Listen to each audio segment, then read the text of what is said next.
نحمدہ ونصلی علی رسولہ الکریم اما بعد فاعوذ باللہ من الشیطان الرجیم بسم اللہ الرحمن الرحیم۔ السلام علیکم۔ بے شک اللہ تعالیٰ اور اس کے فرشتے نبی کریم صلی اللہ علیہ وسلم پر درود السلام بھیجتے ہیں۔ اے ایمان والو، تم بھی نبی کریم صلی اللہ علیہ وسلم پر درود السلام بھیجا کرو۔ مجھے آج جس موضوع پر لب کشائی کرنے کا موقع ملا ہے، اس کا عنوان ہے سیرت النبی۔ جیسا کہ آپ سب لوگ یہ جانتے ہیں، یہ مہینہ ربیع الاول کا مہینہ ہے۔ اس مہینے میں ہمارے پیارے نبی حضرت محمد صلی اللہ علیہ وسلم تشریف لے کر آئے۔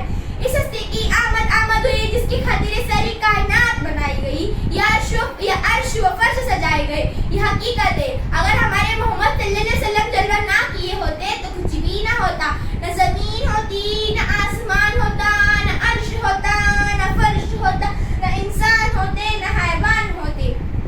کیا کسی شاعر نے خوب کہا ہے، مٹتے ہیں نہ مٹ جائیں گے کبھی ادا تیرے، مٹتے ہیں نہ مٹ جائیں گے کبھی ادا تیرے، مٹتے ہیں نہ مٹے گا کبھی چرچا تیرا۔ ہمارے پیارے نبی حضرت محمد صلی اللہ علیہ وسلم کے بہت سے معجزات ہو چکے ہیں، جن میں سے چند میں آپ کے سامنے پیش کرنا چاہتی ہوں۔ بخاری شریف کی حدیث پاک میں ہے کہ چاند کے 2 ٹکڑے ہونا یہ میرے آقا کا عظیم معجزہ ہے۔ اس معجزے میں کئی معجزات ہو چکے ہیں۔ حالات دن بدن عروج کی جانب رواں تھے۔ ابو جہل نے خط لکھا، یمین کے بادشاہ حبیب کو یہ میرا بھتیجا ہے جو ہم میں سے ہے، اعلان کر رہا ہے میں اللہ تعالیٰ کا نبی ہوں، اور جتنے بھی خدا ہیں ان سب کو جھوٹا ثابت کر رہا ہے۔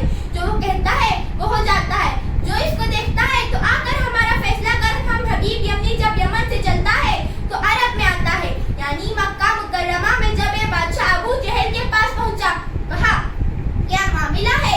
ابو جہل نے کہا جو کہتا ہے وہ ہو جاتا ہے۔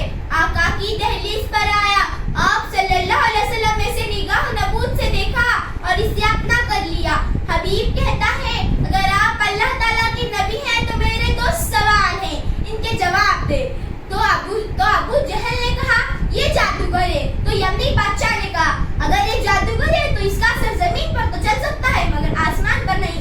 ان سوالوں کے جواب دے، میں کلمہ پڑھ لوں گا، بتا تیرے کون سے 2 سوال ہیں؟ تو یمنی بادشاہ نے کہا پہلے ایک بتاؤں گا پھر دوسرا، پہلے ایک بتاؤں گا پھر دوسرا۔ جو چاند ہے اس کے 2 ٹکڑے کر دے، میں کلمہ پڑھ لوں گا۔ آپ صلی اللہ علیہ وسلم نے فرمایا کب؟ کہاں؟ کل جب 14ویں کا چاند طلوع ہوگا آپ تشریف لے آئے۔ آپ صفا کی پہاڑی پر کھڑے، ایک طرف کافر اور ایک طرف صحابیہ۔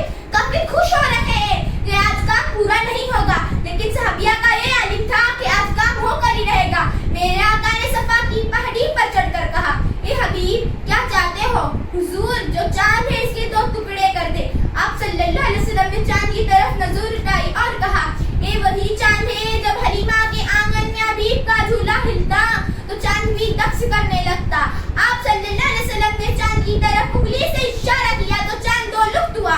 ادھر حبیب اپنے قدموں میں گرا، عرض کرتا ہے حسین بے مثال ویکھ کے آمینہ دلال ویکھ کے، حسین بے مثال ویکھ کے آمینہ دلال ویکھ کے، ہورانولی میں رشک آ گیا آمینہ دلال ویکھ کے۔ یمنی نے کلمہ پڑھ لیا انگلی کا کمال دیکھ کے۔ آقا کلمہ پڑھا دے۔ حبیب تیرا دوسرا سوال کیا تھا؟ آقا آپ کہتے ہوئے شرم آتی ہے۔ میرے آقا نے اسے سینے سے لگایا اور کہا حبیب بتا تو صحیح تیرا دوسرا سوال کیا تھا؟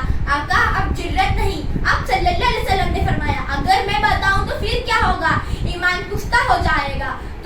تیری ایک بیٹی ہے، تو ملک کا بادشاہ ہے، تو نے بڑے بڑے طبیبوں کو بلایا مگر سب نے لا علاج فرما دیا۔ تو چاہتا ہے کہ وہ ٹھیک ہو جائے۔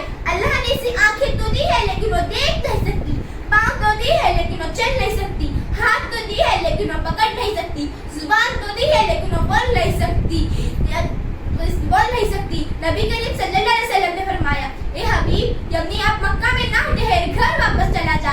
جب حبیب اپنے گھر چلا گیا تو دیکھا کہ اس کی بیٹی تو بولنے لگی۔ بس اتنا کہہ کر میں اپنی چھوٹی سی تقریر ایک شعر کے ساتھ ختم کرتی ہوں۔ ذرے اس خاک کے تابندہ ستارے ہوں گے، جس جگہ آپ نے نالے اتارے ہوں گے، لوگ تو حسن اعمال لے چلے روز حساب، لوگ